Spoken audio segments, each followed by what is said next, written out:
Greetings to my friends in Japan. I am so happy that we're still connected, even though I haven't been able to come to your country for quite a few years now. And I miss it. I have such such love and respect for your amazing culture that goes back for thousands of years. You're so lucky to be part of a continuum that really has its roots deep in nature.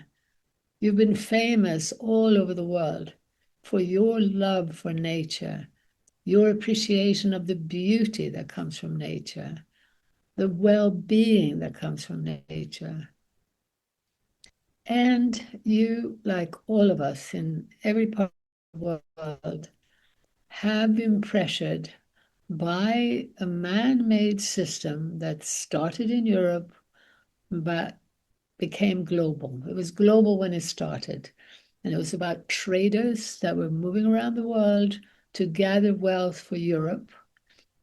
And their values were pretty terrible. They were misogynist, they were anti-nature, and they were very racist.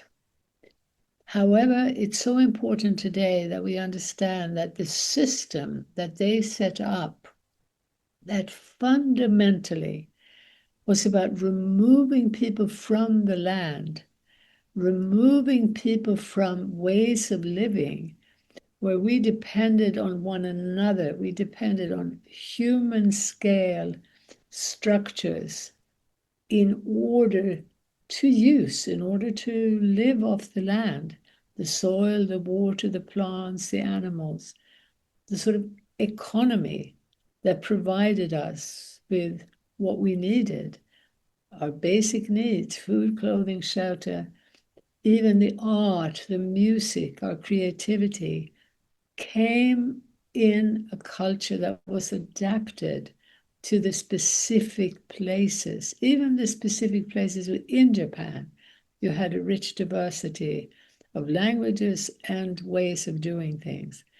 But this system that started in Europe has kept growing, and many people have not been aware of how it's grown, why it is now that literally every part of the world is dominated by giant corporations seeking profit, extracting wealth to the top, creating billionaires and trillionaires, while the majority of people get poorer. And many people haven't understood how this system grew, how it became so destructive. But I was introduced to this bigger picture by Malaysian colleagues in the 80s. And ever since then, I've been studying the impact of that global economy, as many of you know. Some of the most important ideas that we have to carry with us have to do, first of all, with the fact that this system that started in Europe is no longer a European system. It's a global system. And even global corporations like Mitsubishi and Toyota, even Japanese corporations, are part of what has become a sort of global empire. That empire is extremely destructive, and it's heading towards more and more war, more and more competition. So it's not about blaming individual groups. There is a very clear path that we can take that is the opposite of the globalizing path, which did start hundreds of years ago, but grew particularly powerful after the Second World War with lots of fossil fuels. That path kept taking us away from the land, kept destroying farmers, destroying small businesses, destroying even small hospitals, small post offices, small cities. The human scale, our connections to land and to each other have been continually broken and destroyed. We're moving in a direction over the last 3 decades that we have more and more forever chemicals, chemicals that we can't even get rid of, that are in our bodies, including the plastic. we're also moving towards forever wars. Why and how?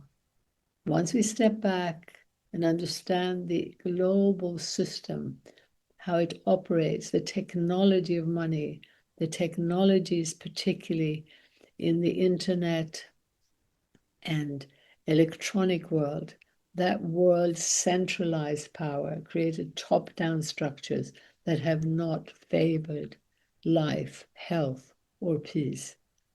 And social media have been a huge tool just in the last decade, very, very destructive tool. You should all be reminding people also how the social media, how the screens on mobile phones and iPads and so on are affecting young people, affecting all of us. But young people are being profoundly damaged. There's an epidemic of insecurity, of depression, of addiction, and suicide, particularly among young people. What do we do? What can we do about it?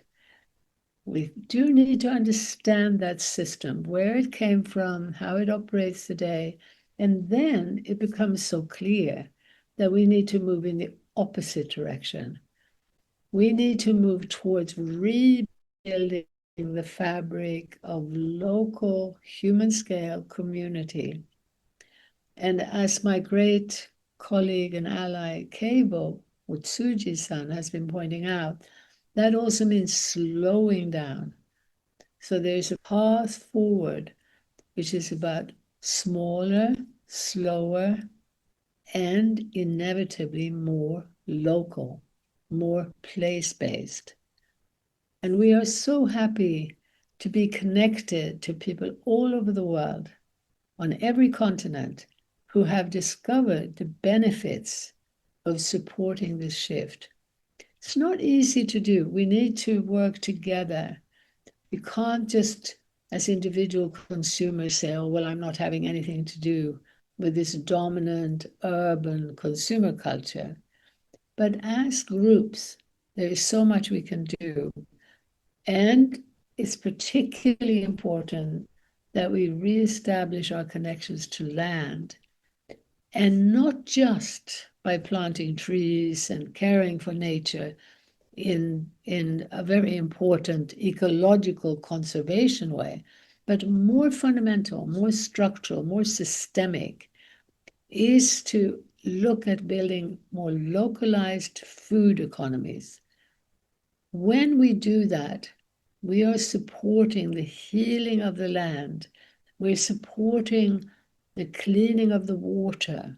We are supporting the production of healthier food, of course, but also health for wildlife. Now, remember, this means supporting indigenous species as much as possible, varieties of rice, which again, you used to have many, many more until modern agriculture, corporate, global agriculture pushed you to reduce the variety and to bring in species, bring in chemicals, chemical fertilizers, very dangerous pesticides, which are one of the main reasons for cancer, Parkinson's, even Alzheimer's. One of the main reasons for the ill health we face is this globalized food system. This is a crazy, mad, destructive part of this economy that is not being discussed enough, that our governments all around the world, by supporting this global system and global trade, they've been supporting the import and export of the same products. And above all, they've been supporting monoculture on the land, which is so unnatural, it needs chemicals. You can't produce monocultures without artificial inputs. We're now hearing about the Strait of Hormuz block. We're hearing about how whole countries, like in Australia, farmers are saying, well, we can't grow anything. We don't have the fertilizers. We don't have the seeds. How could that happen, that a country wasn't allowed or able to provide food for itself? Japan has also been pushed in that direction. We have global banks and corporations now interlinked into what we might call a global empire. A global empire that is taking our governments to court if they try to prevent toxic chemicals or pesticides from coming into their country. If they try to increase the minimum wage, they are being taken to court. They're being sued for billions of dollars. Fear of being sued, this prevents governments from doing the right thing.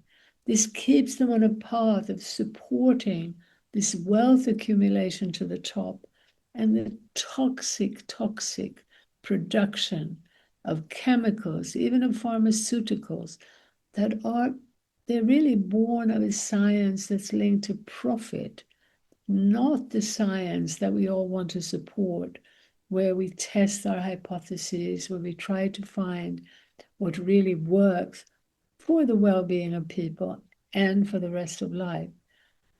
We need to be clear about what we don't want, as well as what we do want. Right now, in local futures, we want to do as much as we can to also highlight how AI is almost like an army, a man-made army made up of scarce minerals mined out of the earth all over the world, mining in the deep sea bed, going to Mars and the moon for minerals. This is a very hungry army that's using up the living world. Also masses of water for huge data centers. To do what? To replace people, to improve on life through this toxic, exploitative, global army, an army that serves the extraction of wealth to the top. For us right now, using AI can be quite helpful. We're in a speedy environment, we don't have enough connection and community, so as individuals, we might use it. But we should use it, among other things, to make it very clear that we need to come together as a global community to control AI, not to have AI in the hands of this corporate empire exploiting all of us, all of life, speeding life up using narrow second-hand knowledge, destroying the knowledge that we need if we want to live in peace with the earth and with one another. We need the holistic, the experiential, the embedded, the complete knowledge that always leaves us more humble. Because once we're deeply in touch with what we speak about, whether it's the people or the plants, once we're deeply in touch, we are aware of the infinite complexity, the infinite diversity of all of life.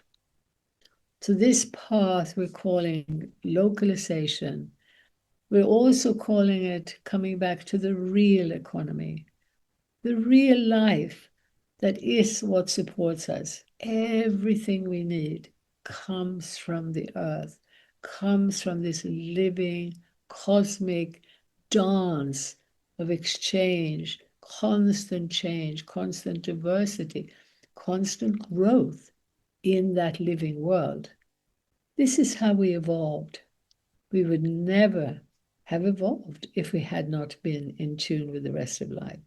We are now allowing, if we don't come together to prevent it, we're allowing a few, very few people, mainly men, to take us a giant leap in the wrong direction.